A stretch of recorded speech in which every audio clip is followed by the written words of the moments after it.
cloud. Oh boy. All right. Hi, everybody.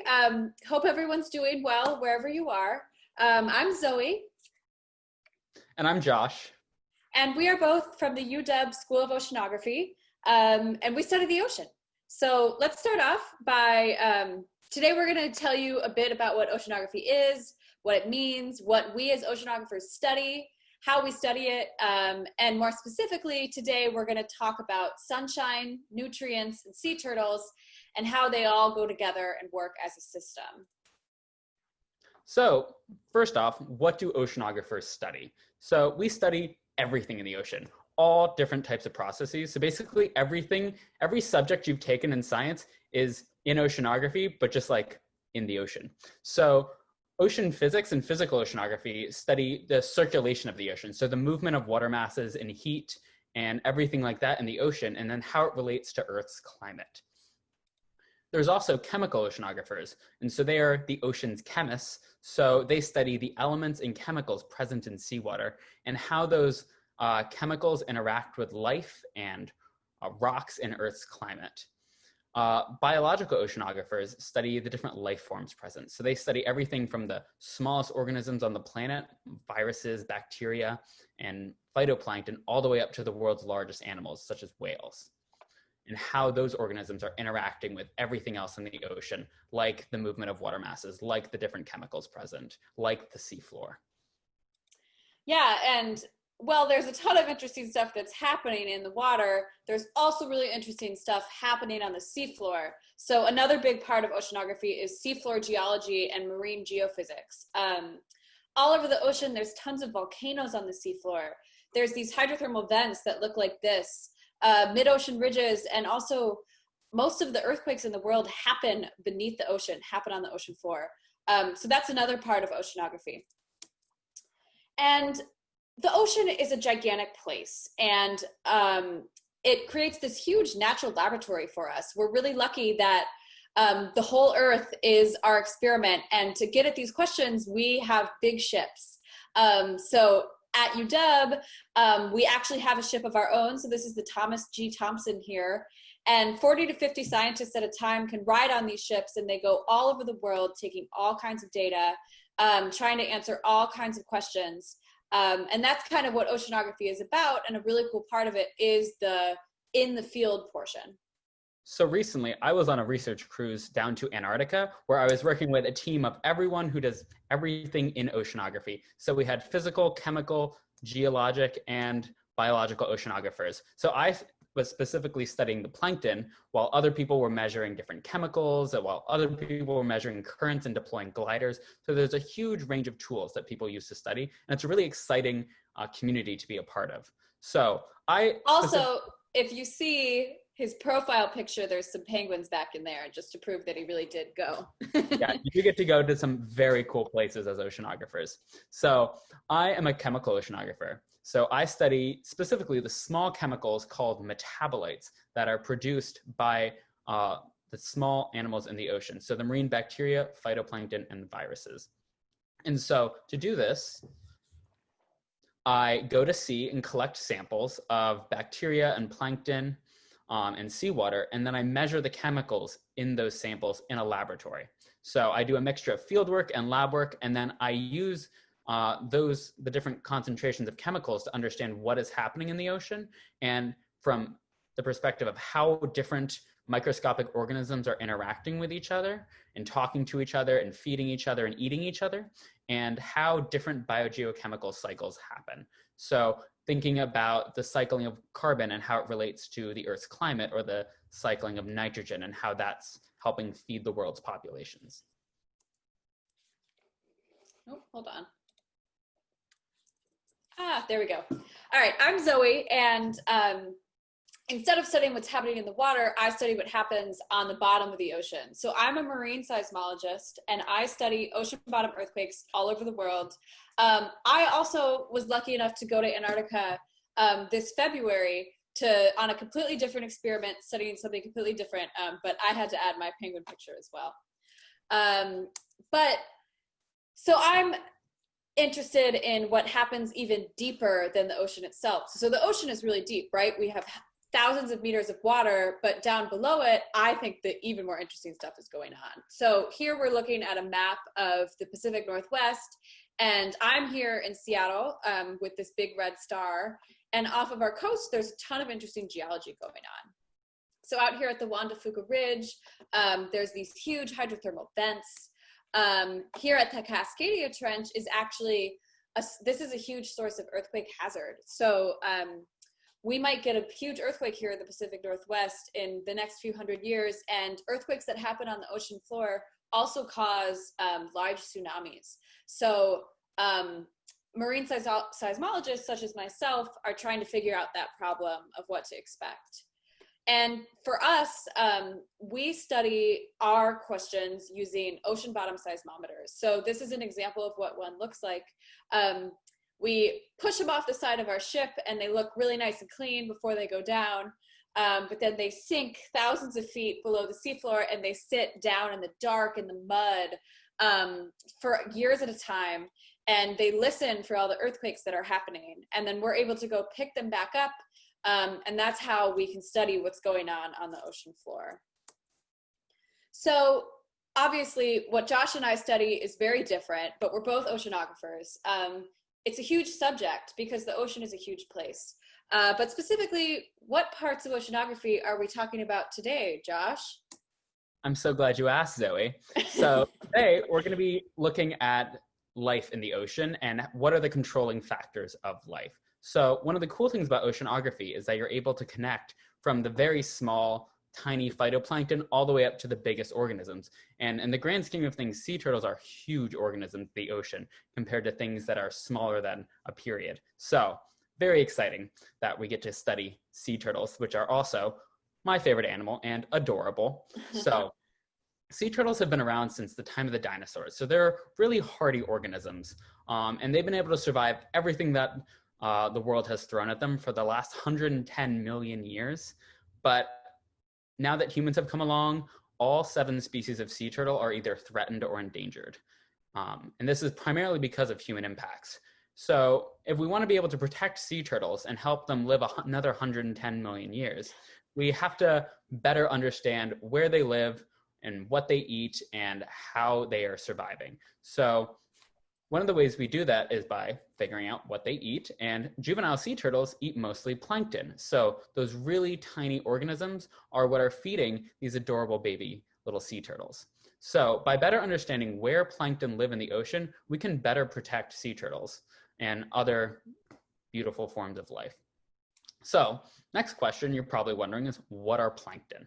So plankton are the tiny microscopic organisms that dominate the ocean.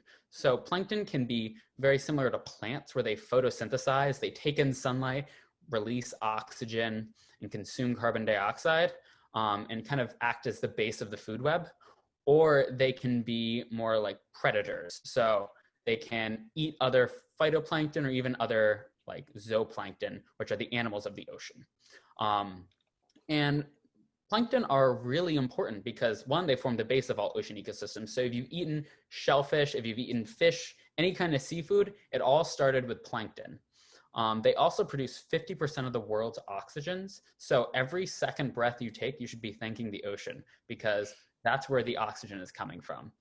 And finally, they help regulate Earth's climate. So they're one of the controlling factors on super long timescales of making the Earth a comfortable temperature for us to live at. So when thinking about plankton, and specifically phytoplankton, so kind of the plants of the ocean, we need to think about what are the controlling factors on them. And so to do that, we're going to first introduce the idea of a controlling factor. So on land, one of the biggest controlling factors is rainfall. So the amount of water precipitating from the air and giving plants the ability to live on land. And so you have Washington State's a great example of where you see 2 very different levels of precipitation. So in Eastern Washington, you have a desert where there's very little rainfall. So if you look at the map on the bottom there, a map of rainfall, you're going to see those dark red and orangey colors are where you have very little water. And then if you look at the satellite image on top, you see that's where those brown and gray areas are where you have no plants living. And then if you look at Western Washington, such as the Olympic Peninsula, which is a rainforest, you get huge amounts of precipitation and rainfall. And therefore you have very large amounts of plants, and you see a very green image from satellites. So in the ocean, one of the main factors that controls where plants live is nutrients. So plants, and specifically phytoplankton in this case, live where they have enough nutrients. So nutrients are things like nitrogen, phosphorus, and iron. So basically what's in fertilizer that you put on plants in your garden or that farmers put on their fields is also in the ocean. And that is what's controlling where different plants live, because there's plenty of water. So rainfall is not controlling that. So if you look at the map on the right, you see blue areas, and that's where there's very little phytoplankton, and that's because there's very little nutrients there. Whereas if you go farther north or south towards the poles, so the North Pole or the South Pole, you get very green, red, and yellow areas, and that's where you have very large amounts of nutrients. And that's where you see all the phytoplankton living, and sea turtles like to be in places where there's lots of plankton. So we're going to be looking for areas in the Pacific Ocean, which is not on this map, where we do see a lot of phytoplankton because of nutrients and sunlight and other factors that are controlling where those phytoplankton can live. But as we see here, we're looking at, again, I keep saying this over and over, but a huge amount of area. So in this image here where we were looking at rainfall, we were just looking at one state. But here, that's on this map probably about this area of the box I'm drawing. And so we're looking at a gigantic amount of data. And how can we get that amount of data with just, our small ships? When you drive a ship along the water, the most amount of data you can collect is what's kind of right beneath the ship and what's right next to your ship. And so your data often end up looking like this. Over here in this picture, the spots where data exists are colored in purple and the other spots are not. And so we see these patterns of ship tracks that are really spotty, and it's hard to get high resolution data with just a ship for really big areas of the ocean. So what we can do to cover this area that's 73% of the Earth is use satellites. So satellites obviously are hovering high above the Earth and can see their plane of vision is much larger than a ship. And so what we can do is just simply, honestly, take pictures of what's happening on the Earth. So we looked at what was happening on land before, but if you look out into the ocean, you can see these swirls of different colors of green and different colors of blue. So this is just a real natural color photo taken by a satellite. And scientists are able to take these natural colors and turn them into ocean chlorophyll concentration. And so this is where the nutrients are. And so that is where we get our data from, are these beautiful machines that are hovering far above the Earth. And that tells us where the nutrients are. So satellite data can tell us quite a few things. It can tell us the temperature of the water. It can tell us the amount of nutrients, sometimes even the amount and types of organisms in one place. But if we have all these different data, how do we know which numbers are important and which ones are related to each other? So to do that, we're going to start with a few basic but very important definitions. So the first one is a variable. So this is just the word that we use for any kind of data that changes over time or changes over space. So, changes from north to south. So temperature is a variable. Amount of chlorophyll is a variable. That's just the word that we use. And when we're looking at different variables, another thing that's helpful to define is positive and negative correlation. So if you're looking at two variables and you see that they behave in the same way, that when one increases, the other also increases, or when one decreases, the other decreases, we call that set of variables positively correlated. And if they behave oppositely, one increases while one decreases, they have a negative correlation. So those are two of the terms we like to use when looking at our data. So when we're coming up with a scientific question such as, does sunlight help plankton to grow? We would think about what variables we want data for. So in this case, we would want to know how the amount of sunlight changes over time, and also how the amount of plankton changes over time. And if we graph our data and we see that, so we have our variables on the y-axis and time passing here, and we see that if our number of plankton in the green is increasing in the same way as sunlight, so on the left here, they're both increasing, and then on the right, they're both decreasing, then we would say that our data are positively correlated. But if you saw the opposite relationship, where one is increasing while one is decreasing, we would say that they're negatively correlated. And knowing how these two things relate can help us to tell a story about what's going on in the ocean and what is a controlling factor, and what is influencing what. A lot of times our data are not this beautiful, and we don't get these really clean relationships.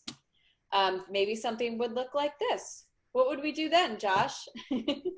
Well, that's exactly what we're going to see today. So in some cases, things like sea turtles, plankton can be controlled by multiple things. So the same way you have to have both water and light to grow a plant, you might need both sunlight and nutrients to grow phytoplankton.